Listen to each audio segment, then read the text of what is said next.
그 후에 바울이 아덴을 떠나 고린도에 이르러 아굴라하는 본도에서 난 유대인 한 사람을 만나니 글라우디오가 모든 유대인을 명하여 로마에서 떠나라 한 거로 그가 그 안에 브리스길라와 함께 이달랴로부터 새로운지라. 바울이 그들에게 감해 생업이 같으므로 함께 살며 일을 하니 그 생업은 천막을 만드는 것이더라. 안식일마다 바울이 회당에서 강론하고 유대인과 헬라인을 권면하니라. 실라와 디모데가 마게도냐로부터 내려오매 바울이 하나님의 말씀에 붙잡혀 유다인들에게 예수는 그리스도라 밝히 증언하니 그들이 대적하여 비방하거늘 바울이 옷을 털면서 이르되 너의 피가 너의 머리로 돌아갈 것이요 나는 깨끗하니라. 이후에는 이방인에게로 가리라 하고 거기서 옮겨 하나님을 경외하는 디도 유스도라 하는 사람의 집에 들어가니 그 집은 회당 옆이라. 또 회당장 그리스포가 온 집안을 더불어 주를 믿으며 수많은 고린도 사람도 듣고 믿어 세례를 받더라. 밤에 주께서 환상 가운데 바울에게 말씀하시되 두려워하지 말며 침묵하지 말고 말하라. 내가 너희와 함께 있음에 어떤 사람도 너를 대적하여 해롭게 할 자가 없을 것이니 이는 이 성 중에 내 백성이 많음이라 하시더라. 함께 읽겠습니다. 1년 6개월을 머물며 그들 가운데서 하나님의 말씀을 가르치니라. 이는 살아계신 하나님 말씀입니다. 오늘 저는 소명과 일이라는 제목인데 오늘 이 설교는 사실은 저희 삶 속에서 매우 중요한 사실 일인 것 같습니다. 이제 오늘 고린도의 이야기를 나누시면서 저와 여러분 이 소명과 일이라는 단어가 소명은 다른 말로 말씀드리면 부르심입니다. 부르심, calling 이런 뜻이죠. 부르심과 일, 저와 여러분들이 하고 있는 job 하고의 이야기를 좀 나누기를 원합니다. 여러분 이 말씀 가운데 은혜가 되시기를 바랍니다. 오늘 저와 여러분들이 이제 고린도를 향해 갑니다. 코린스라고 그러죠. 코린스. 2차 전도 여행입니다. 잠깐 지난 줄거리를 말씀드리면 이제 바울과 실라는 이제 안디옥이라는 교회에서부터 파송을 받아 2차 전도 여행을 가게 됩니다. 근데 그 2차 전도 여행의 목적은 아마 이 드로아와 안디옥 사이에 있는 저 여정이었죠. 어떻게 보면 1차 전도여행에 다녔던 곳을 다니면서 그 복음을 전한 그 일 가운데 그 교회들이 강건하게 서가는지를 확인하고 그들을 격려하는 그런 목적으로 2차 전도여행을 시작하게 되어서 드로아라는 곳에 오게 됩니다. 여러분 그 두 번째 그 드로아라는 곳은 그 지중해가 밑에 있고 그 지중해로 조금 올라가면 에게해라는 곳에 도착하게 됩니다. 그런데 계획은 에게를 건너서 그 마게도니아로 가는 것은 계획이 아니었습니다. 그곳은 환상이 성령께서 부르심 때문에 마게도니아로 가게 되게 되죠. 힘쓰고 애쓰면서 이제 이 마게도니아라는 곳을 가게 됩니다.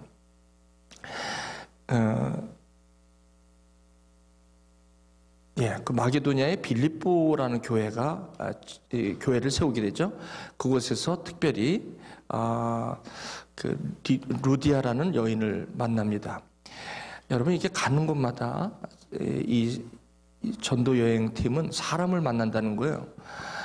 자, 이 빌립보를 도착을 했어요. 그곳에서 여러 가지 오해로 인하여 어려움을 당하고 빌립보 감옥에 gat히는 그런 상황도 경험하게 됩니다. 그리고 그곳에서 옥을 지키는 간수가 옥문이 열리는 과정 가운데 극적으로 주 예수 그리스도를 구주로 영접하는 그런 일이 있습니다. 그러면서 기도처를 찾는 가운데 루디아라는 한 여인을 통해서 빌립보에 이제 교회가 세워지게 되죠. 이 빌립보는 특별히 유대인들의 회당이 있는 곳으로 빌립보에서도 적지 않은 그런 어려움이 복음을 전하는 가운데 있었죠.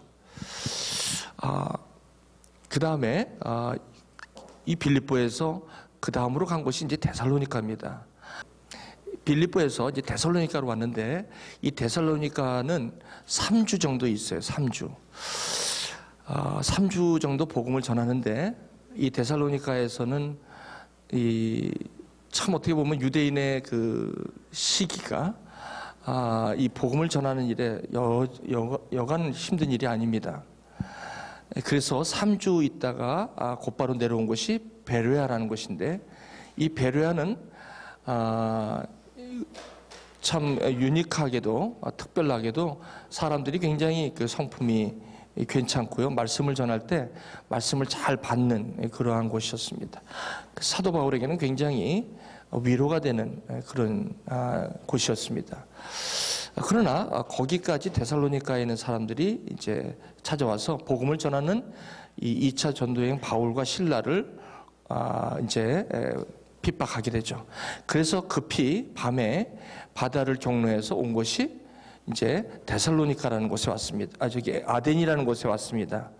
이 아덴은 우상의 도시입니다. 지성의 도시이기도 하지만 우상의 도시입니다. 신이 많은 곳입니다. 근데 신은 알지 못하는 신이 많은 곳이 바로 저 아덴입니다. 그래서 저기는 철학이 많이 발전된 곳이고 알지 못하는 신이 있기 때문에 철학이 특별히 발전된 곳입니다. 그러므로 철학은 알지 못하는 신 때문에 생긴 거라고 해도 과언이 아닙니다. 신을 찾아서. 그래서 많은 철학자들이 알지 못하는 신 때문에 침묵하는 신이라는 표현을 할 정도로 철학자들에게는, 그래서 저기는 사람들이 하나님을 찾아간다 하여 종교라고 합니다. 저긴 종교지지 우상지입니다. 그리고 그 에피쿠로스처럼 신이 없다고 하는 학파가 있는 반면에 스토아 철학처럼 신이 많다라고 하는, 어떻게 보면 우상의 본산지가 바로 저 아덴입니다. 그 아덴에 사도 바울이 가게 되는데 그곳에서는 빌립보나 데살로니가처럼 어려운 일은 없었어요. 그러나 저곳은 편안함은 있었지만 복음이 전파되지 않는, 복음에 꽉 막혀버리고 마는, 핍박은 없는데 마치 예수가 그리스도라는 것을 하나의 또 다른 신학으로 받으려는 그러한 사람들이 많은 곳이 이제 아덴이죠. 여러분 그리스에 가면 지금 저 행적이 유적으로 많이 있다고 합니다. 꼭 여러분 시간이 되시면 한번 가보시면 좋겠습니다. 즉 아덴은 곳에 이제 있다가 저 아덴에서는 변증법이, 이 변증이라는 것은 말로 설득력 있게 하는 그러한 학문입니다. 그 변증법이 굉장히 발달한 곳인데 사도 바울이 그 아덴에서 그들이 믿고 있는 많은 신들, 모르고 있는 신들을 보면서 격분한 나머지 그 당시에 말을 잘하는 철학자들과 함께 말쟁이로, 어떻게 보면 그 부활하신 예수를 전하는 것도 있었지만, 하나님을 전하는 것도 있었지만, 아레오바고라는 언덕에서 저들을 향해서 설교한 설교 내용을 가만히 여러분이 보시면 거기에 전능하신 하나님, 창조주 하나님, 그런 참 유일하신 하나님으로 소개는 하고 있습니다만 거기서 한 가지 빠진 게 예수라는 이름이 빠져 있습니다. 여러분 가만히 보시면 이게 나중에 아덴에서 그 사도 바울에게 뼈아픈 교훈이 되었다고 지난주에 말씀을 드렸습니다. 그래서 헬라인에게나 나중에 이제 여러분 보시면 3차 전도여행 후에 이 고린도에 있을 때, 다시 고린도를 돌아올 때, 고린도 올 때 그렇게 얘기합니다. 내가 복음을 부끄러워하지 아니하노니 이 복음은 믿는 자에게 구원을 주시는 하나님의 능력이 된다. 첫째로는 유대인에게요, 그 다음은 둘째로는 헬라인에게다. 이 얘기가 무슨 말이냐면 복음이라는 것은, 예수가 그리스도가 된다는 것은 헬라인이든 유대인이든 동일한 능력이 되는 거지. 헬라인이라고 해서 다른 하나님, 다시 말씀드리면 그 전능하신 하나님보다도 가장 중요한 것은 복음 자체를 전해야 된다라는 것입니다. 예수가 그리스도가 된다는 그 예수의 그 이름이 그렇게 능력이 있다는 것입니다. 그것을 여기서 아덴에서 전하지 않았죠. 그 아픔을 가지고 간 것이 오늘 저와 여러분들이 읽으신 고린도입니다. 이 코린토라는 것은 이름에서 나타나듯이 음행하는 곳입니다. 여기는 항구 도시이기 때문에 무역선이 들락날락 하는 곳이고 특별히 지성인들이 많이 오는 곳이고 그래서 고린도 교회에 문제가 되고 나중에 고린도 전서를 보게 되면 많은 은사들이 있어서 그 은사가 너무나 많은 곳이에요.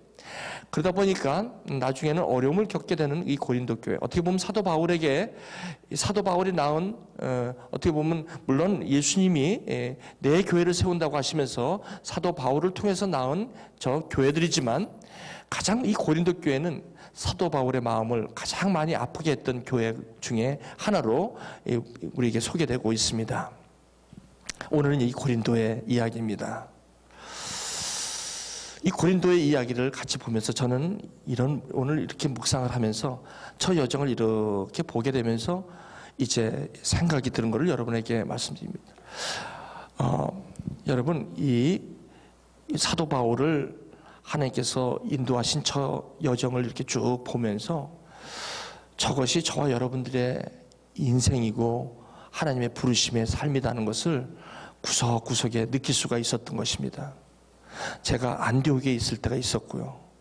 안디옥에 있었을 때 에스라 7장 10절로 제가 마음이 뜨거워짐으로 제가 모든 것을 하나님의 부르심 앞에 그 컬링, 그 부르심 앞에 이제 여러분 컬링을 받는다고 해서 무조건 다 잡을 바꾸는 건 아닙니다. 저에게 주신 컬링은 바로 에스라 7장 10절의 말씀이었습니다. 그것은 바로 교회 안으로 들어가는 일이었습니다. 교회 안의 사역이었습니다. 저에게는 부르심이. 그러기 위해서는 제가 가야 하는 곳은 신학교였습니다. 신학대학원이었습니다. 그 당시 제가 있었던 안디옥은 바로 감리교회였습니다. 이 감리교회에서 제가 부르심을 받습니다. 하나님의 부르심을 받아 그 부르심을 받을 때가 감리교회에 있었기 때문에 그 부르심이 사실은 목회자가 되는 부르심이었습니다. 그래서 목회자가 되기 위해서는 감리교단 신학교를 찾아가야 되는데 감리교의 신학대학원은 미시간에 여기에 없습니다. 그래서 찾은 곳이 가까운 곳이 오하이오 콜럼버스 가기 전에 델라웨어라고 메테스코라고 있어요. Methodist Theological School in Ohio, MTSO라는 그런 대학 신학대학원이 있습니다. 거기에 제가 가야 되는데 거기를 가려고 생각했던 것이 바로 이제 안디옥에 있는데 제가 그곳을 가려고 안디옥에서 준비를 하고 있을 때 저희 아내는 반대를 했던 거예요. 왜냐면 지금 이렇게 잘 살고 있는데 무슨 교회 목사가 되겠다고 지금 이러느냐. 이건 아니다. 나에게는 확신이 없으니까 당신에게 확신이 왔으면 부르심이 왔으면 나에게도 부르심이 있을 테니까 기다리시오. 그래서 기다린 세월이 7년입니다. 7년 꼬박 7년을 기다립니다. 그 7년을 기다린 여정이 근데 이제 결국은 저에게도 이제 이 드로아라는 곳에 왔어요. 이 드로아라는 곳에 와서 이제 목회를 해야 되는 이러한 좀 어려운 가운데 있었어요. 그때 기도를 하게 됩니다. 이제 진짜 어떻게 보면 한 번도 가보지 않은 길입니다. 제가 유학을 왔지. 그리고 제가 포드에서 일하고 있었을 때 제가 저 에게를 건너서 마게도니아로 가는 어떻게 보면 이 다른 길, 가보지도 않은 길로 가는 것은 저에게는 힘쓰고 애써도 힘든 일이었습니다. 그렇기 때문에 저에게는 저 드로아의 사건은 7년의 기간이었습니다. 저기서 힘쓰고 애쓰는 건 뭐냐면 제가 포드에 있으면서 계속 일을 하면서 이제 오하이오를 저희 아내에게 허락을 받았습니다. 뭐라고 받았냐면 내가 한 과목만 듣게 해달라. 한 과목만 오하이오 가서 듣게 해달라. 그래서 그러면 장로가 돼도 한 과목 정도는 공부를 하는 건 괜찮다. 그래서 저희 아내가 그 신학대학원 거기에 한 과목 들으라고 허락을 받아서 제가 이제 포드에서 5시에 이제 퇴근하면 제가 5시에 나와서 차를 잡고 3시간 반 걸립니다. 거기 델러웨어까지 가면 거기서 9시에 한 과목을 들으러 갑니다. 2시간 강의 듣고 11시에 숙제할 거 있어서 라이브러리 잠깐 들러서 12시에 출발하면 집에 오면 3시 반, 4시입니다. 왜냐하면 겨울에는 좀 시간이 걸리고 그런 세월을 7년간 합니다. 한 과목씩 매번 들을 때마다 허락을 받아야 되겠네. 저희 아내도 아마 생각을 했겠죠. 술을 쓰는구나. 갑자기 완전히 간다 그러면 안 되니까 포드는 다니고 있으니까 한 과목 정도 듣는 거야 괜찮겠지라고 생각을 했던 모양입니다. 저는 그곳을 7시간 되는 곳을 포드를 다니면서 다녔는데 너무 행복했던 시간입니다. 너무 그때만 해도 너무 즐거웠습니다. 그렇다고 해서 여러분 오해하지 마십시오. 제가 포드에서 7시부터 5시까지 일할 때 일 열심히 했습니다. 그러나 저는 그 일을 언젠가는 그만둘 거라고 생각을 했습니다. 왜냐하면 하나님의 부르심이 있기에 저는 그 일은 언젠가는 하나님이 옮기실 거라고 생각을 하고 그리고 다녔던 것입니다. 그렇다고 해서 일을 덤승덤승 하지 않았습니다. 최선을 다했습니다. 제가 그곳에 있을 때까지 저는 일을 열심히 했습니다. 그것은 왜 그러냐면 제가 그 기간도 하나님이 나를 부르심에 나를 다스리심의 현장이라고 믿었기 때문에 비록 여기가 이 직장이 내가 끝까지 갈 직장은 아니라고 믿었지만 거기에 있는 시간이 언제까지 있는지는 몰랐습니다. 나중에 보니까 그게 7년이라는 세월이 걸렸죠. 그러나 제가 거기에 있을 때 매일매일 삶은 이 직장이 나의 이게 영원한 직장이 되지 않는 거라는 것을 이미 하나님 말씀으로 알았기 때문에 그 직장은 떠날 것으로 알고 있었지만 그 떠날 때까지는 열심히 했습니다. 왜냐하면 그 부르심이 거기에 그 당시에는 부르심이 하나님께서 에스라 7장 10절로 저를 불렀지만 그 부르심에 준비하는 과정도 부르심에 들어간다고 믿었기 때문에 저는 떠난 직장이라고 하더라도 충실하게 거기서 일을 다 했습니다. 어느 날 저희 아내가 7년이 되는 어느 날 한번 저는 7년이라는 세월이 너무나 길었습니다. 한 과목씩 들을 때 겨울에 눈이 와서 이 눈의 위험과 또 추위의 위험과 잠의 위험과 그리고 배고픔의 위험과 그리고 외로움의 위험과 그리고 차의 위험과 차가 갑자기 그 오래된 차가 서가지고 스탁이 돼갖고 눈이 오는데 얼어 죽는 줄 알고 너무 피곤해서 레스트에어에서 자다 보면 밤을 샌 적도 많고 그걸 7년간을 다닙니다. 그럴 때 저는 하나님께 그렇게 기도를 했습니다. 하나님, 왜 유별나게 나는 이렇게 신학을 해도 이렇게 유별나게 하게 하십니까? 남들은 그 가까운 곳에서 그렇게 신학을 잘 하고 그러는데 저는 이렇게 7년 동안 이렇게 먼 곳대 그것도 왔다 갔다 7시간 그것도 빨리 저 아내를 갖다가 마음을 바꿔주면 제가 포드를 그만두고 갈 텐데 저 마음도 안 바꿔주시고 어떻게 하면 좋겠냐고 그렇게 그냥 컴플레인을 많이 했습니다. 원망을. 근데 나중에 7년을 이렇게 다니는 와중에 이런 깨달음을 주시는 거예요. 외로우니까 포드에서 나와가지고 그날 매일 성경인가? 그때 생명의 삶이네요. 그걸 묵상을 한번 쭉 읽고 갑니다. 한번 쭉 읽고 그 다음에 운전대를 잡으면 그 말씀이 제 머리에 있으니까 3시간 반 동안 묵상을 하는 겁니다. 주님과 대화를 하는 거예요. 그 말씀 가지고. 가다가 보면요. 또 하나 위험이 뭐냐면 오하이오는 65마일인데 경찰의 위험과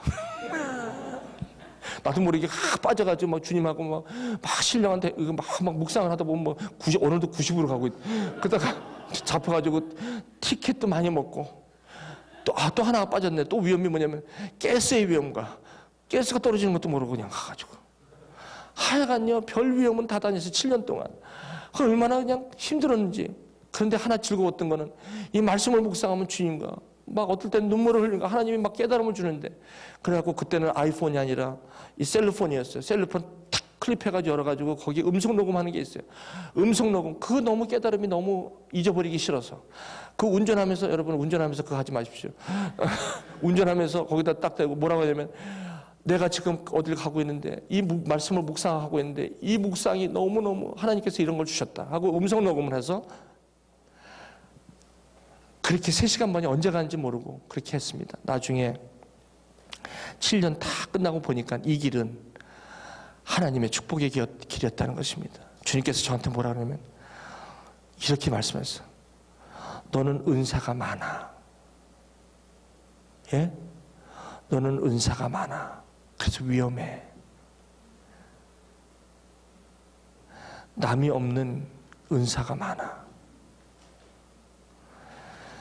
그래서 내가 너를 이렇게 7년 동안 이것은 부르심이야. 이때 제가 7년 동안 영적으로 확 성장을 합니다. 그때 3시간 반 동안 이 말씀 묵상한 거를 그 당시에 제가 감리교회 이 찬양팀 한 20가정, 20가정인가 그렇게 가정에 매일매일 이 묵상을 나누기 시작하는데 그때 얼마나 하나님의 위로가 있는지 하나님의 역사함이 있는지 구원이 일어나고 그런 삶을 살게 되었습니다. 그때 마지막에 저희 아내가 아무리 봐도 안 되겠다는 저 사람 말렸다가는 저 사람이 아니라 잘못됐다가는 하나님에게 왜냐하면 저 사람이 봐도 이거는 말려서 될 일이 아니다라는 생각이 들었던 모양입니다. 그는 마지막에 눈물을 흘리면서 You may go. 갈 수 있다고 그러더라고요. 그 소리 듣고 얼른 가서 사표를 쓰고 너무 즐거워서 사표를 쓰고 뒤도 돌아보지 않고 어디로 갔겠습니까? 정문 나오는데 그 디어본에 빌딩 2라는데 아직도 잊어버리잖아요. 그 로튼다라는 그 로드가 아직 있어요. 저는 아직 그것도 기억이 나요. 거기서 나와서 대문을 뒤도 안 돌아보고 제가 전화를 딱 했어요. 여보 나 나왔어. 그랬더니 반겨줄 줄 알았는데 허락을 받고 나왔는데 조용한 거예요. 난 끊은 줄 알고 여보 여보라고 그러지 않지. 자기 그랬지. 여보라고 한 적은 없습니다. 저는 아직도 자기라고 그러지. 여보라는 소리가 이렇게 안 나와요. 그래서 자기 그랬더니 소리가 안 들려. 그래서 끊은 줄 알고 다시 걸었죠. 또 받아. 여보세요? 울고 있는 거예요. 울고 있는 거야. 왜? 내가 원치 않는 이 길, 사모의 길. 왜 당신이 가는데 내가 왜 사모가 돼야 돼? 응? 그런데 안 갈 수 없는 거야. 저는요, 우리 사모에게 참 감사해요. 그 사람이 안 온다 그러면 이 길 못 오는 길이에요. 제가 그 사람 생각을 하면 어떻게 저걸 따라왔을까? 저 사람이 한 게 아니지. 하나님께서 감동을 줬기 때문에 따라온 거죠. 누가 따라오겠습니까? 저 고생의 길을, 가보지도 않은 저 길을. 하나님께서 그렇게 해서 저는 그냥 곧바로 오하이오로 간 거예요. 신나게. 그렇게 해서 1년 반 만에 졸업을 하게 됩니다. 그렇게 해서 간 곳이 저에게는 새로운 해보지도 않은 빌립보 교회. 저에게는 빌립보 교회가 있었어요. 그게 뭐냐면 이제 전도사가 되니까 교회를 섬기던 곳에 그 안에 유대인들이 있어요. 교회 안에 유대인. 왜? 학생이었던 제가, 유학생이었던 제가 전도사가 되고 하니까 그리고 그냥 찬양팀이 막 부흥하고 그러니까 어쩔 수 없어. 그 교회에서 막 시기가 오고 그런 게 오더라고요. 그런 거 오면서도 저는 내내 눈물로 거기서도 눈물로 그냥 유수도 하고 막 그냥 눈물로. 근데 나중에 제가 지금 와서 보면 저 빌립보 교훈은 바로 저 안에 있는 이 내가 중심이 되어 있는 곳을 가르쳐 주시는 곳이 바로 저 빌립보 즉 감리교회에서 제가 섬기면서 있었던 그런 일들입니다. 그래서 거기서 그런 훈련을 받아요. 내 안에 있는 내가 주인 되고자 하는 거 이런 것들도 하나님께서 만지십니다. 거기서 8년을 또 그러고서 거기서 이제 떠나서 이제 파송을 받습니다. 감리교회는 파송을 받는데 제가 미국 교회로 파송을 받아요. 근데 미국 교회로 파송을 받는데 제가 처음에 시작했을 때는 교회로 들어간다고 했지만 캠퍼스이거든요. 캠퍼스. 청년들, 저 젊은이들에게 내가 만났던 이 예수님을 전해야 되겠다는 게 너무나 간절해서 이 길로 온 건데 제가 보니까 감리교단은 파송제라 미국 교회의 그 백인 교회인데 거기에 아주 그냥 담임으로 떡 가서 있는 거예요. 1년을 섬기는데 제가 1년 동안 매번 어딥니까? 연세 드신 분 장례식하고, 그 다음에 그 결혼식만 5번, 그 다음에 지금 여기, 어딥니까? 연세 드시고 아프시면 가시는 곳이 무슨, 예? 예, 거기 왜 갑자기 생각이 안 나? 널싱홈. 거기 많이 우리 교우들이 가 계셨어요. 그럼 거기 매일 가서 그분들 마지막 가는 그 길을 제가 옆에서 항상 같이 보낸 게 1년에 저에겐 데살로니가의 기억이 있어요. 이 데살로니가 기억은 뭐냐면, 거기는 제가 1년을 있었거든요. 여기는 데살로니가 지역은 3주가 있었어요. 저에게는 그것을 통해서 하나님께서 참 많은 걸 보여주셨어요. 삶의 끝과 시작을 가르쳐 주셨어요. 그리고 그 미국 사람들에게 또 이 한국 분하고 다른 그것을 어떻게 보면 이방인에 대한 그것을 알게 되었고, 그 안에서도 여러 가지 저에게는 보지 못한 것을 보게 하셨어요. 그러다가 저는 이제 거기를 일찍 떠납니다. 떠나서 어디로 오냐면 제가 그리던 캠퍼스로 오게 돼요. 그때 감리교단을 떠나는 그런 또 아픔이 있습니다. 캠퍼스로 오는 것이 감리교단을 떠나야 될 수밖에 없는, 그러다 보니까 제가 갖고 있었던 모든 우리 동료들과 갖고 있던 그런 선후배와 관계, 모든 관계들이 다 떨어져 나가는, 그래서 어떻게 보면 혼자밖에, 외롭게 혼자 있는 그런 시간이 있었습니다. 그리고 이제 온 것이, 저기서 위기가 뭐냐면 이거를 언제까지 해야 되나. 왜냐면 아니, 말씀을 전하고 말씀을 이렇게 하는데 왜 주위에서는 그렇게 그걸 갖다가 인정을 안 해주는지. 그래서 너무 그게 힘들었어요. 왕따 당한 느낌? 저렇게 어떻게 보면 하나님의 길로 이렇게 가는 과정 가운데 많은 사람들이 인정을 받지 못하는 길, 오히려 인정은 안 받아도 오히려 이단이다는, 그리고 또 예를 들면 그런 왕따를 당하는 그런 아픔을 겪어요. 그래서 저기서 위기가 있는 게 뭐냐면, 저희 아내가 우리는 왜 이 길로 이렇게 힘겹게 왔는데 왜 주위에서는 이걸 인정을 못 해줄 망정 이렇게 핍박을 하느냐.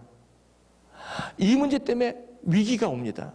그래서 여기서 그럼 이 사역을 그만둘까 할 때가 바로 애나버 대학청교회 7년차 됐을 때입니다. 7년차 될 때 아주 심각한 위기가 옵니다. 그때 이 얘기를 합니다. 얘기를 하고 우리가 온 길을 다시 돌아볼 때 이게 하나님의 다스림이냐, 아니면 저와 우리 당신과 내가 기분에 감동으로, 여기 감정으로 온 거냐, 당신도 한번 기도해보고 나도 기도해보자고 했을 때 거기서 확신이 생겼습니다. 그래서 이제 다시 힘을 내고, 그때 아덴으로, 저에게 아덴은 여기는 우상입니다.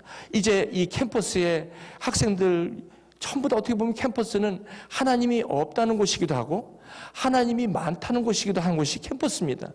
젊은이들에게 다원주의와 물질주의와 상대주의와 바리새인의 누룩과 사두개인의 누룩이 가득 차 있는 곳이 이 캠퍼스입니다. 이 캠퍼스가 제가 원했던 곳이고 하나님의 부르심이 여기 있었던 것입니다. 여러분, 안디옥에서 시작한 2차 전도여행은 사실은 아덴이었습니다. 이 아덴이 이방인에게 있습니다.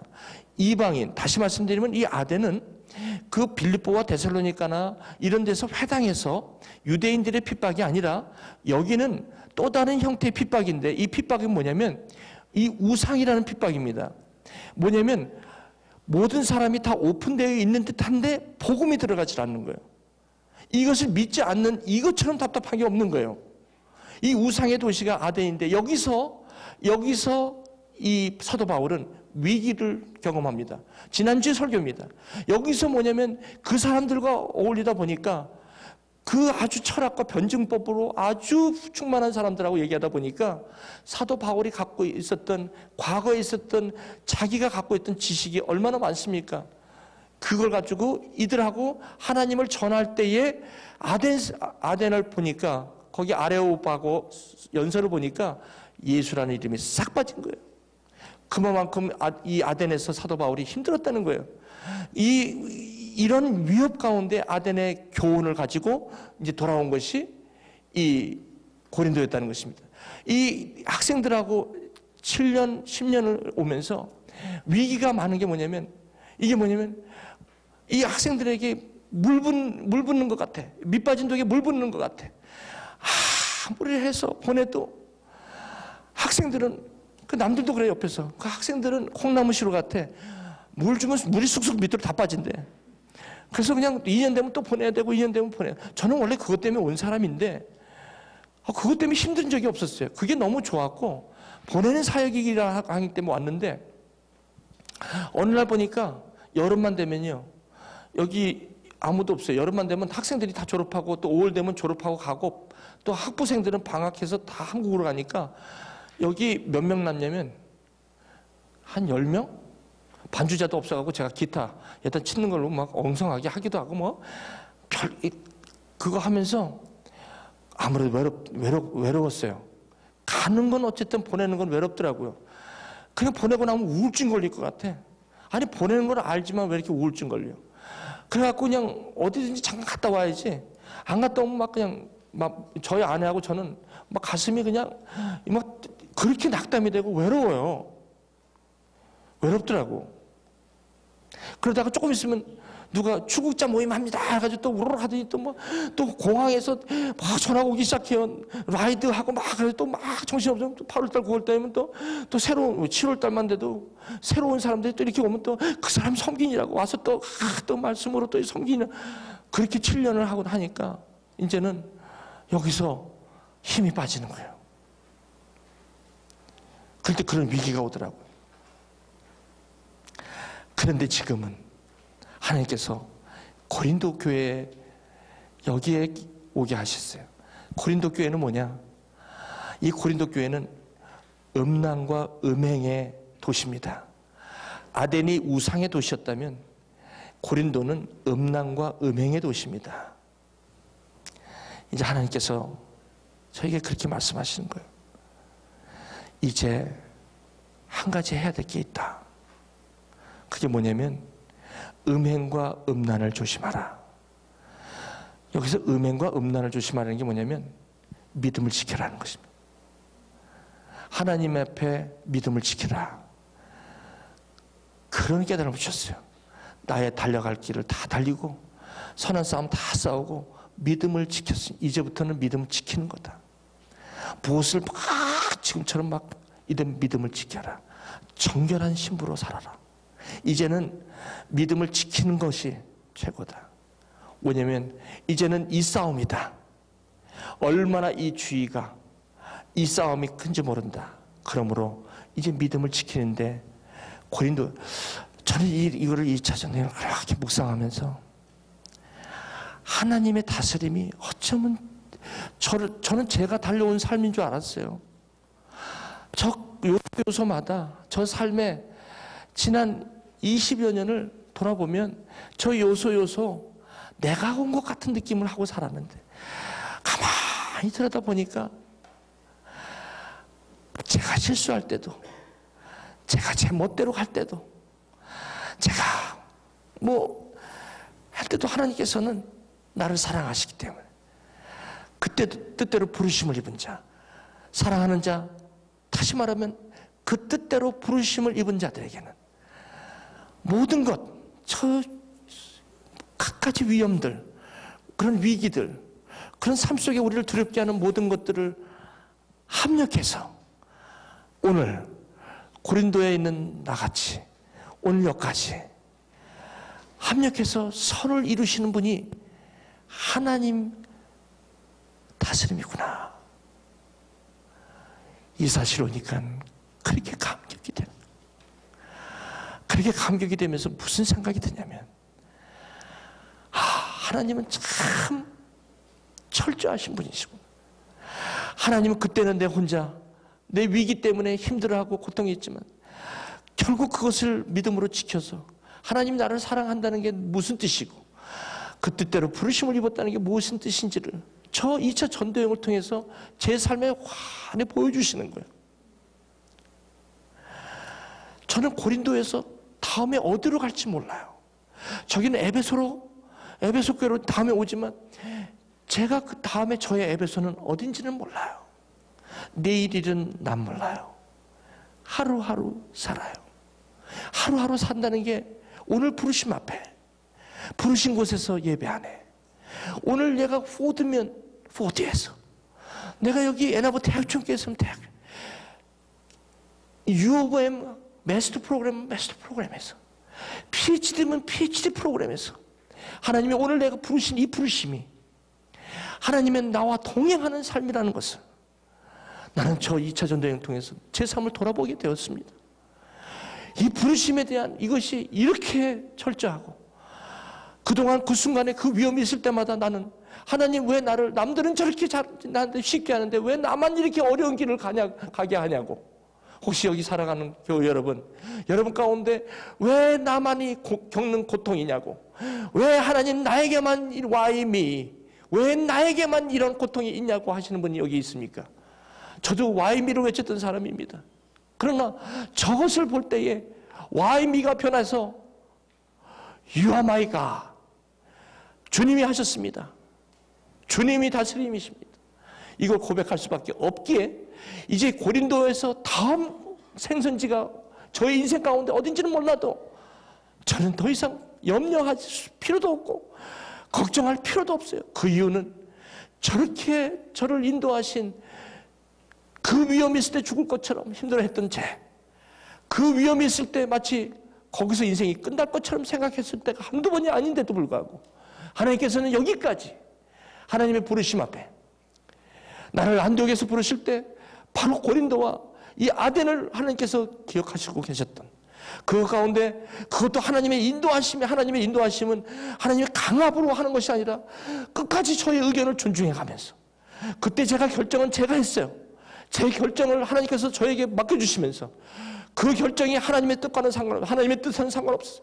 하나님은 내 결정을 존중해 주셨고, 그 길이 저쪽 길로 가든 이쪽 길로 가든 결국은 하나님이 그 길을 같이 동행하시고 하나님이 나를 그 길에 초청하신 분이라는 것을 성경 전체를 통해서 뿐만 아니라 이 바울 2차 전도여행 통해서도 거부할 수 없는 하나님의 다스림, 하나님의 돌보심, 하나님의 인도하심은 더 이상 제가 부인할 수가 없는 상태가 되었다는 것입니다. 이런 상태에서 오늘 이 말씀을 제가 봤습니다. 바울이 고린도에 이르렀는데, 아덴을 떠나 고린도에 왔는데 거기에 한 사람을 만납니다. 아굴라라는, 그리고 브리스길라라는 한 사람을 만납니다. 참 저는요, 그동안에 20여 년을 달려오는 과정 가운데 사람을 만나게 하셨어요. 사람을 통해서 역사하셨어요. 하나님께서 역사하시는 게 뭐냐면 사람이더라고요. 제가 3주 데살로니가 있을 때도 3주가 뭘 하겠습니까? 여기 잠깐 왔다가 일주일간 여기 여행 왔다가 애나버에 학기차 왔다가 하시는 분 꽤 많아요. 그런데 저희 교회가 그분들을 그렇게 아주 너무나 소중하게 여기는 이유가 뭔지 아십니까? 하나님의 다스림에 있다는 것입니다. 여기 일주일에 왔다 가신 분들도 애나버를 잊지 못하십니다. 근데 이 세상은 뭐냐면, 내가 일주일 동안 여기 왔기 때문에 들어오실 때 우리 바나바 팀이 어떻게 오셨어요? 여기 방문, 이렇게 오늘처럼 방문, 그러면 여기 가실 분이니까, 일주일 가실 분이니까 네 하고 끝날 수 있잖아요. 근데 여기는 안 그래요. 오세요, 전화하고 일주일 있으면 가는데, 우리 바나바 팀이 이래요. 우리 교우들도 그래요. 교우들도 한 2주 왔다 가시면, 여름에 특히 아이들 때문에 여기저기 여름 캠프로 오시는 분이 있어요. 그러면 2년 동안 있는 것처럼 저희 교회가 2주 동안 그냥 얼마나 열심히 섬기고 기쁘게 하는지 몰라. 급기야는 2주 만에 침례받고 가시잖아요. 그분들은 뭐냐면, 자꾸 이래요. 나 일주일만 있는데 왜 이렇게 잘해주세요? 이래요, 오히려. 나 2주만 있어요. 자꾸 그래. 그 2주만 있으면 수 어떻게 됐다는 거예요? 왜 그래요? 난 2주만 있다 가는데 왜 이렇게 잘해주시는 거니? 그러니까 어떻게, 나는 방 아예 안 갈게요. 난 잠깐 있다 갈 거거든요. 여러분, 데살로니가 교회는 3주만 있다 간 거예요. 근데 그 데살로니가 교회가 마게도냐에 그 믿음의 소문이 자자했다고 그러지 않습니까? 우리는 얼마나 오래 있는 게 중요한 게 아니에요. 일주일 있어도, 하루를 있어도 이 만남이 그렇게 중요하다는 거예요, 여러분. 그래서 지금 일주일, 2주 있다 가신 분들이 한국에서 지금도 그렇게 연락을 하고, 이 애나보에서 경험했던 그 데살로니가의 기억, 그 기억은 이분들이 아직도 잊지 못하고 있다는 거예요. 한국 나가면 이분들이 제 시간이 없어서 연락 못하지만 그렇게 연락을 하라고 하는데 연락할 시간이 없어. 너무나 어저께도 한 분이 갑작스럽게 이메일이 온 거예요. 목사님, 마리아 주부 성경반 카톡 좀 거기 넣어주세요. 거기 좀 그 녹음 파일 내는 거 좀 듣기라도 할게요. 이렇게 한국에 오니까 너무 바빠서 말씀을 떠난 적이 오래됐어요. 아니 그때 그분이 짧게 있었거든. 한 4, 5개월 있었거든. 그 기억이 너무 좋았던 거예요. 여러분, 이게 여기 우리가 아굴라하고 브리스게라를 만나게, 여러분 어딜 가시든지 여러분 만남을 참 소중히 여기시기를 바랍니다. 그분이 하루를 만나도 얼마나 소중한 분인지 몰라요. 여기서 만났어요. 근데 여기서 중요한 게, 이분들이 아굴라와 브리스라가 로마에서 온 사람들인데, 이 사람들이 사도 바울하고 업이 같아요. 업이 같다는 건 뭐냐면, 이분들은 아마 그 당시에 뭡니까? 물개 같은 거, 가죽 나오는 거. 그 동물들이 그렇게 지중해 연안에 그렇게 많았어요. 그러니까 그게 가죽이 많이 나오니까 가죽 제품 만드는 산업이 많이 발달한 거예요. 그러다 보니까 아마 저 아굴라나 브리스길라도 그 가죽 천막 만든다는 게 꼭 천막만 만드는 게 아니라 가죽 휘장 같은 거 이런 거 만드는데 아마 이 업을 같이 했던 것 같아요. 근데 사도 바울도 그 자기 고향이 다소입니다. 길리기아. 거기 가보시면 이 산업이 굉장히 발달한 곳이에요. 그러다 보니까 이 사람이 율법의 문화생활로 있었을 때는 항상 자기 스스로가 사역을 할 수 있도록 스스로 어떤 기술을 하나 꼭 갖게 했던 것이 그 과정의 리ኳ이어먼트였어요. 그래서 사도 바울은 아마도 그게 많다 보니까 천막 만드는 기술을 자기가 갖고 있었던 것 같아. 그래서 마침 만났는데 천막 만드는 사람하고 맞은 거예요. 그러니까 여러분, 여기서 공부하러 와가지고 여기서 무슨 일을 하러 오셔가지고 이 일을 하시는 것이 그냥 우연히 만나서 그냥 사업을 하는 게 절대 아닙니다. 이게 여기 보시면은, 여기 보세요. 의장이 만났어. 근데 저 사람들이 어떤 사람이냐면, 이제 나중에 보시면 브리스길라와 아굴라와 같이 사역을 하는 동역자가 돼요. 사업자가 동역자가 되는 것입니다. 여기 4절에 보니까 이 사람들이 일을 하면서 안식일마다 바울이 회당에서 강론했다는 거예요. 그러니까 일을 하면서 하나님의 복음을 전했다는 거예요. 근데 이 사람이 여기서 가만히 보면 안식일마다 복음을 전하기 위해서 저 사람이 스스로 자기 사역비를 벌어야 되기 때문에 저걸 한 거거든요. 그런데 저분이 안식일마다 회당에서 저걸 하기 위해서 척만 만드는 일을 소홀히 했을까요? 아니요. 충실히 했어요. 물론 저는 하나님의 부르심 앞에 가지만 포드에서 하나님께서 7년간 있으라는 것, 그때 7년이라는 건 몰랐지만 나중에 보니까 7년이더라고요. 거기에서 내가 일을 하는 그 일은 하나님의 부르심이라는 거예요. 그렇기 때문에 천막 만드는 일을 저가 했기 때문에 저때 아굴라와 브리스길라가 그때 바울을 알게 돼요. 그 직장에서 동역자를 만나는 거예요. 그러므로 우리 제가 여러분에게 좀 말씀을 좀 나누고 싶은 것이 있습니다. 이건 좀 생략을 할게요. 자, 시간이 돼서 그럼 무슨 말입니까? 여기서 1년 6개월을 있으면서 이제 브리스길라와 아굴라가 일을 하면서 여기서 이 고린도에 있는 사람들에게 말씀을 가르치기 시작합니다. 저는 이게 결론입니다. 너무너무 중요한 말씀입니다. 우린 일이라고 있는데 이걸 갖다가 보케이션이라고 그러는데, 이 보케이션은 일은 부르심입니다. 부르심에 대한 일이라면 이 일이 하나님의 다스림으로부터 내가 인식 가운데, 믿음 가운데 여러분이 하시는 일을 지금 하신다면 그것은 보케이션이 된다는 것입니다. 부르심이라는 것입니다. 이게 너무나 중요한 것입니다, 지금. 그러니까 저희 크리스찬이 일을 하거나 크리스찬의 직업관이라는 게 무엇이냐면, 하나님이 나를 저렇게 지도 2차 전도인처럼 저렇게 하나님이 나를 인도하고 계신다는 거예요. 그렇기 때문에 그것을 저와 여러분들이 믿음으로 믿는 가운데 여러분의 직장을 바라보게 되면 그것은 잡이 아니라 보케이션이 된다는 것입니다. 보케이션을 다른 말로 컬링이라는 것입니다. 그렇기 때문에 그 일을 대충 하지 않습니다. 왜냐하면 그 직장이 나에게는 그 당시 그 부르신 곳에서 그 일은 예배가 되는 것입니다. 그래서 여기서 이 일이 하나님의 일이 되는 것입니다. 이럴 때는. 그러니까 저와 여러분들이 내 일이 아니라 하나님의 일이라고 되는 것입니다, 이게. 그러니까 저와 여러분, 이 공부도 그렇고 사업도 그렇고 무슨 일이든 다 여기 들어가는 것입니다. 이 하나님의 일이라는 의식 가운데 들어가면 뭐가 있냐면 걱정을 하질 않아요. 왜? 내 일이 아니니까. 그러면 무슨 말이에요? 여기서 참 쉼이 있는 거예요. 그래서 스트레스를 안 받아요. 스트레스를. 왜 스트레스를 받냐면 이게 이제 보세요. 잡일 경우에는 뭐냐면 어디서 이 잡이 오냐면 내 잡을 위해서 하나님이 나를 위해서 도우신다는 생각으로 시작을 하는 거예요. 여기서부터 시작해. 물론 도우시죠. 근데 이게 무슨 문제를 일으키냐면 내가 잡을 잡는데 하나님 날 도와서 내 잡을 잡게 해달라고 하는 거예요. 이거는요, 잡을 잡게 해줘도 여전히 이 일은 또 올 거예요, 나중에. 그래서 여기 보시면 이게 이렇게 되기 시작한 일은 곧 무슨 일은 나의 일이 되는 거예요, 이게. 나의 일이 되니까 여기서 오는 게 뭐가 오냐면 각종 걱정, 근심, 무거운 짐이 다 오는 거예요. 그래서 저는요, 고린도에 와서 뭘 걱정합니까, 지금? 하나님이 인도하시는데. 아니, 나중에는요, 나오더라고, 직장을. 나오고, 감리교도 나오게 돼요. 그거 어디서 나옵니까, 그거? 생각지도 못해요. 맨 처음에 제가 4데이 17년에 있었는데, 10년 동안은 마이잡으로 일했어요, 마이잡. 그랬을 때 너무너무 힘들어갖고, 제가, 왜, 영어가 안 되니까 얼마나 힘들어. 내 일로 하려니까, 얼마나 힘들었겠어, 첫 10년을. 물론 4데이에서 4년 GM에서 4년이 있었지만 그때도 마이잡이었죠. 내가 일하는 거였어요. 그런데 10년 동안 일을 할 때 나는 너무너무 힘들었어요. 얼마나 오죽하면요, 제가 직장을 가고 싶죠. 아침마다 제가 너무너무 끔찍했어요.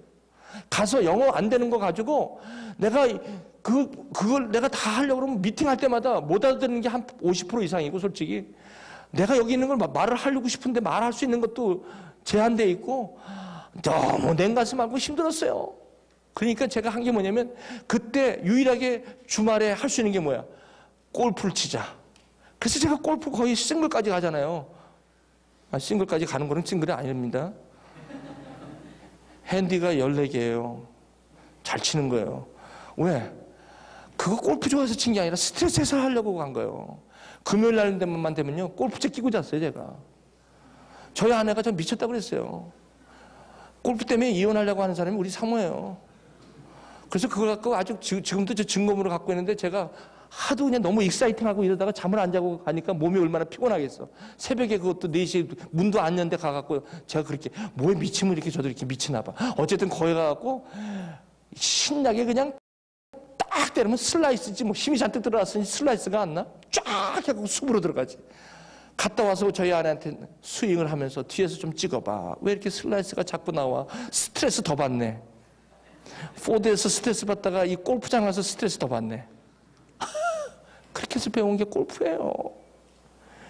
지금은요, 골프장에 가끔 가도 옛날에 그 가닥이 있어서 첫 세월만 치면 드라이브 나와요.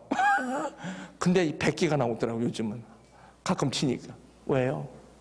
나의 일로.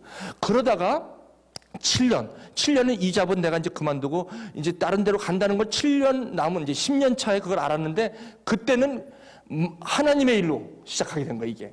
그러니까 어쩌면 똑같은 포드인데도 그렇게 편안하게 내가 일을 하는지 몰라. 왜? 부르심에 있는 이게 하나님의 일이라는 그 의식이 그렇게 무섭더라는 거예요. 저는 이제 말씀을 마칠까 합니다.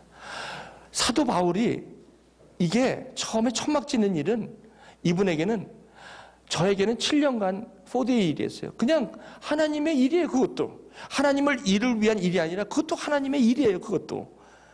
그리고 하나님께서 다음에 또 제가 신학교를 갈 때 또 이 목회도 하나님의 일이고요. 어떤 게 있는 게 아니라 하나님이 나와 함께 fellowship and participation, partnership. 이 다스림이라는 게 두 단어 아닙니까? 하나님이 다스린다는 이 확실한 말씀 가운데 있는 이 믿음은 저와 여러분들이 어떤 일을 하고 상관이 없이 그렇게 자유한 거예요. 그 다음부터는 제가 초조하지 않아요. 그 다음부터는 내가 뭐를 해야 되겠다 막 그냥 안 되면 어떡하나. 안 되면 안 될 이유가 있는 거고, 그렇지만 제가 가만히 있는 건 아닙니다. 그래서 이때는 저는 무슨 마음을 갖고 있냐면 behold, 봅니다. 저는 제가 안 하는 게 아닙니다. 하면서 하나님 어떻게 인도하시는지를 보게 되는 기대가 생기기 시작했고, 이쪽은요 come to me, 내게 오라, 수고하고 무거운 짐진 자들아. 이쪽으로 오라는 거예요. 이쪽을. 왜 그거 갖고 힘들어하느냐? 왜 수고하고 무거운 짐진 자들아? 내게로 오라. 내가 너를 쉬게 하리라. 그래서 왼쪽으로 있을 때는 이게 동력자가 되는 거예요. 일하는 사람이 매니저가 아니라 동력자가 되는 거예요. 그 다음부터는. 그리고 여러분의 어드바이저가, 그 다음에 여러분 교수, 그분들이 매니저, 여러분을 괴롭히는 분이 아니라 여러분들하고 동력자가 된다는 개념. 오늘 이분들과 함께 천막 짓는 일을 하면서 그분이 여러분과 함께 하나님이 지어져가는 일을 하게 한다는 거예요. 이게 놀라운 일입니다. 저는 이제 말씀을 할게요. 이 말씀입니다. 이게 바로 모세가 이제 자기가 이 부르심 앞에 가는 이 길이 너무 힘들었던 거예요. 왜냐하면 유월절을 통해서 이렇게 나왔는데 홍해가 갈려져 있는 거예요.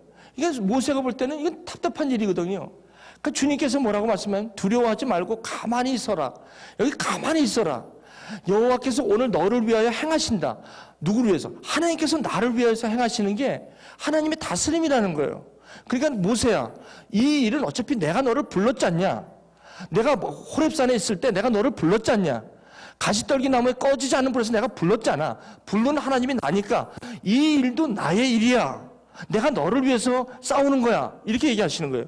여러분, 오늘 여기 잡을 잡으시려고 지금 하시는 분이나 공부하시는 분이나 사업을 하시는 분이나 여러 가지 분, 이 말씀을 사가시기 바랍니다. 여러분, 이것이 나의 일이 아니라 하나님의 일이라는, 하나님의 다스림이라는 믿음을 여러분 갖기 시작하면 하나님은 뭐라고 하냐면 내가 너를 위해서 싸우니까 너는 가만히 있어라. 여기 가만히 있으라는 게 뭐냐면 네가 하려고 힘들어하지 마라. Be silent. 무슨 말이냐면 be still. 무슨 말이냐면 보라. 이게 너무 중요한 거예요. 내가 어떻게 하는지를 보란 말이다. 가만히 있으라는 게 아니라 보라는 뜻입니다. 15절에 여호와 모세께서 이르시되 너는 어찌하여 내게 부르짖냐? 왜 이렇게 패닉하느냐? 왜 이렇게 힘들어하느냐? 이스라엘 자손에게 너는 그럼 내가 할 게 뭡니까? 명령해라. command. 앞으로 나가게 하라. 그리고 뭘 합니까? 지팡이를 들어라. 그리고 손을 바다 위로 내밀어라. 그러면요, 나머지는 내 일이다. 너는 이거를 하라. 가만히 있는다는 건 이걸 하려는 거다. 보라는 것입니다. 여러분, 레주메를 보내고 인터뷰 준비하고 해야죠. 하지만 중요한 건 뭡니까? 그것이 결국은 누가 하는 거예요? 누구 일이에요? 하나님 일이라는 거예요. 여러분 믿으십니까? 이걸 믿으실 때 여러분 여태까지 여러분 걱정하고 초조해서 됩니까? 걱정하고 염려했는데도 안 된 게 있습니까? 없습니까? 있잖아. 그럼 결국 뭐예요? 저 지도를 보십시오. 오늘까지 여기까지 인도하신 분이 신실하신 하나님이란 말이죠. 그래서 여러분, 제가 여러분에게 be still, 잠잠히 주를 보리라. 하나님의 약속을 붙들고 이 약속을 자꾸 여러분 안에 되새길 때 여러분 앞으로 가는 일 한 번도 경험하지 못한 걸 경험하실 것입니다. 그럴 때마다 여러분과 제가 해야 될 게 뭐냐면, 하나님, 오늘 여기까지 주님이 계십니다. 여기에도 주님이 계십니다. 나를 부르신 주님, 나를 지으신 주님, 내 이름 아시는 주님, 나의 모든 생각을 아시는 주님. 그랬을 때 강의 위험과 티켓의 위험과 잠의 위험과 자동차의 위험과 어떤 눈의 위험이라 할지라도 신실하게 얼어 죽게 하지 않고, 그때마다 깜짝 놀라서 눈이 오는데 그 밤에 새벽 4시에 Who are you? 영어도 안 돼. Who are you? May I help you? 그래서 미국 사람이 핀리라고 75분 내려가다가 23분을 꺾어진 핀리, 잊어버리지도 않아. May I help you? Stay here. Don't move. I'll be back with gas. 가서 그 추운데 와서 날 주는 거야. 20불 여기. No, that's okay. God bless you. 이런 사람이 없었을까요? 이게 하나님 하신. 아멘. 기도하십시다.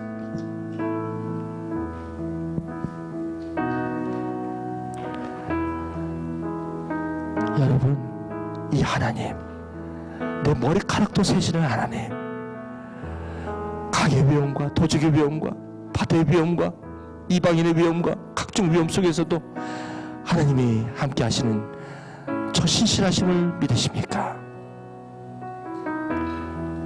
오늘 여러분 조용히 주님 앞에 이 말씀을 묵상하시고, 여러분 이 시간 주님 앞에 내 이 길을 주님과 함께 갑니다. 내 손잡고 믿음으로 나아갑니다. 내 손잡고 믿음으로 나아갑니다. 이렇게 오늘 성가대 찬양처럼, 또 우리 찬양팀처럼 내 이름 아시죠? 내 모든 생각도 아시죠? 아바라 부를 때 주님 내 눈물 닦아주시죠? 여러분 한번 오늘 이 시간 뭐가 그렇게 답답해서 힘들어서 그렇게 힘들어하고, 오늘 이 말씀 앞에 여러분 진정으로 주님 앞에 한번 주님의 이름을 부르시며 한번 30초만 이 시간 같이 한번 여러분이 한번 직접 하나님께 내 이름 아시죠? 내 이 가는 길을 함께 하시고, 주님 바울에게 있었던 저 위험 가운데도 나와 함께 하시는 실실한 하나님, 그 하나님을 나의 하나님으로 부릅니다. 주님 나와 함께 해달라고 이 시간 같이 기도하십시다. 같이 기도하실게요. 살아계신 아버지 하나님,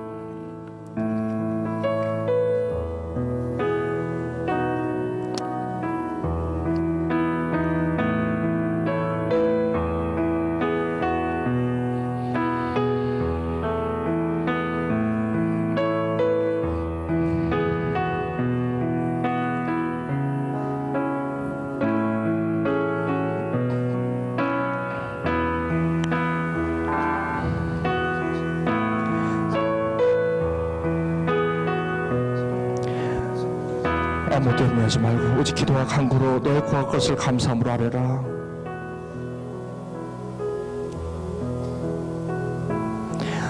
그리하면 모든 지각이 뛰어난 하나님의 평강이 너의 마음과 생각을 지키시리라.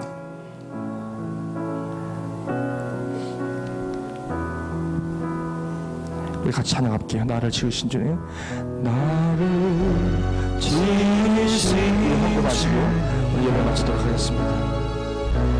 내 안에서 처음부터 내 삶은 처음부터 내 삶은 그의 손에 있었죠. 그의 손에 있었죠. 내 이름 아시죠? 내 이름 아시죠?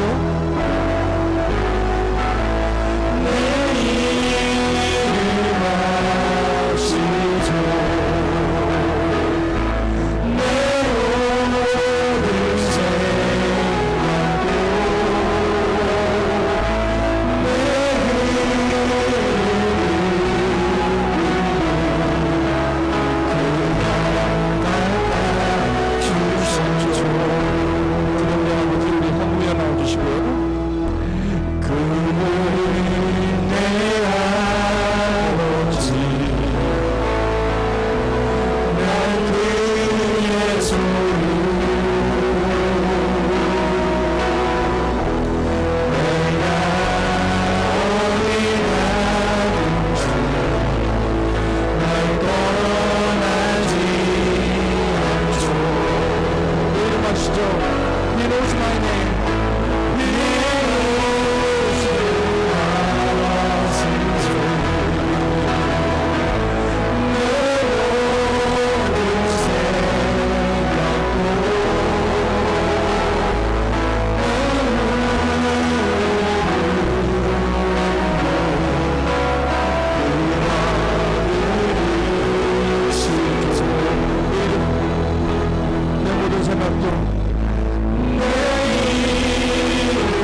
내 흐르는 눈물 아시죠? 내가 어딜 가든지 날 떠나지 않죠? 처음부터 내 삶은 우리 하나님 손에 있었죠. 아바 아버지라고 부르실 때 주님 들으시죠?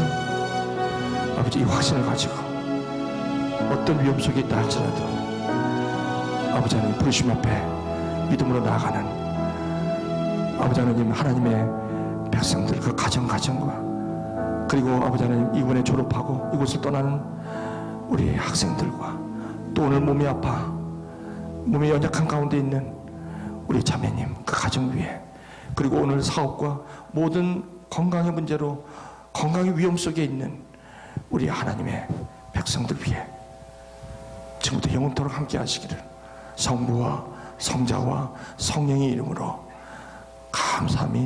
감사하며 축복하옵나이다. 아멘.